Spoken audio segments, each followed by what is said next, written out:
बरस बीत गल के, लेकिन महल में अभी तक प्रवेश नहीं कल के।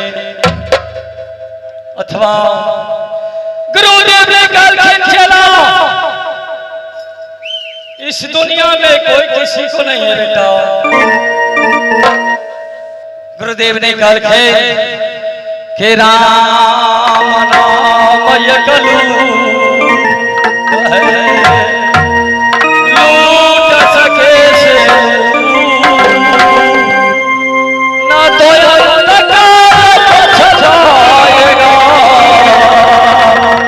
यह ना जाए बेटा। राम नाम एक लूट है, लूट सके से लूट ना तो अंत समय पछताएगा यह तन जाएगा छोड़।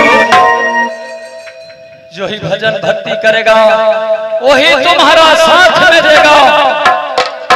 क्यों खाली हाथ आया है, खाली हाथ लेको जाने पड़ेगा, कोई तुम्हारा साथ में नहीं देगा बेटा। गुरुदेव ने कल के संत सरोवर गजली ताहि पखारा होया जो भये साधु को।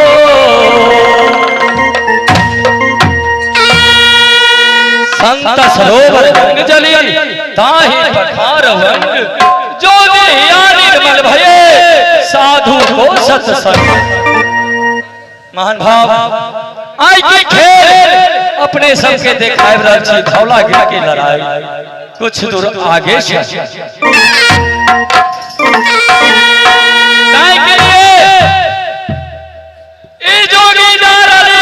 धौला गिर। गुरुदेव ने काल खेल बेटा यह बताओ, तुम्हें कहा था कि पहले सती सोची कन्या का डोला फना का लाओ, तो डोला फना को लाया कि नहीं?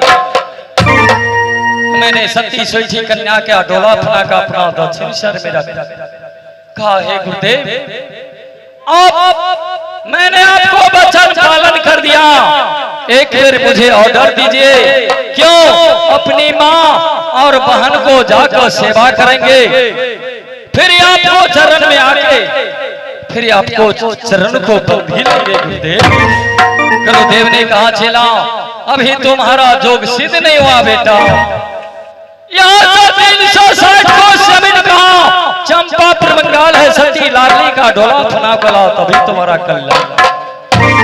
मैंने सती लाडली का डोला फना का अपना दक्षिण शर में रख दिया। फिर गुरुदेव से आदेश मांगा, गुरुदेव आदेश देने वाला नहीं और दिना से अपना गुरु की मानी, गुरु के शब्द गुरु के वचन हमेशा पालन कर लगलो। ये जोगी जा रही धौला गिर बंगाल सती सुजा सुख श्री के डोली फनावत।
ओ जा रहा छी धौला ग्रीमगाल गुरुदेव ने कहलखिन चलो यहाँ से 360 कोस जमीन है बेटा धौला ग्रीमगाल सती सुगिया सुखसरी का डोला फना कलाओ तभी तुम्हारा कल्याण है।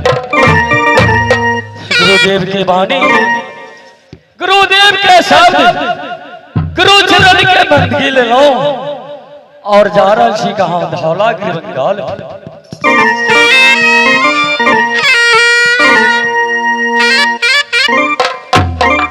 हम जो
नहीं बाबूजी के नाम रजा है मैं के नाम छला सकती मैं परमात्मा बाबूजी की जाएंगी दूसर ने तीसर एक लड़की परमात्मा ईश्वर यो मास्टर साहब यो दुलारे से बाबूजी नाम की रखे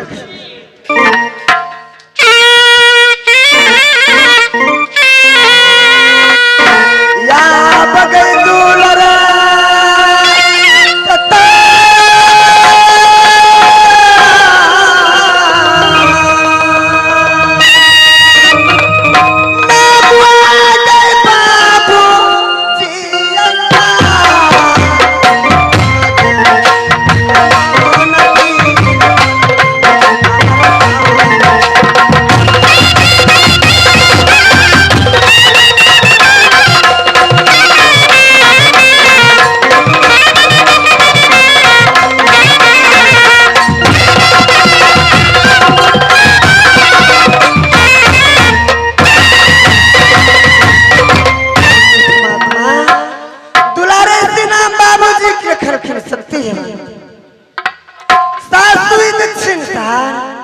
ससुर जी के नाम सास के नाम सती सुनैना ननद के नाम सती आगे परमात्मा जाय दिन श्री स्वामीनाथ गोना कराका वही दिन श्री स्वामीनाथ की निभीर नैन से देखला नहीं स्वामी साथ निभीर दिन के योग में लो वही चलती मैं सुनना के मन में तकलीफ जाए दिन से कन्या महल में है हमरा बेटा के एक मिनट नीचे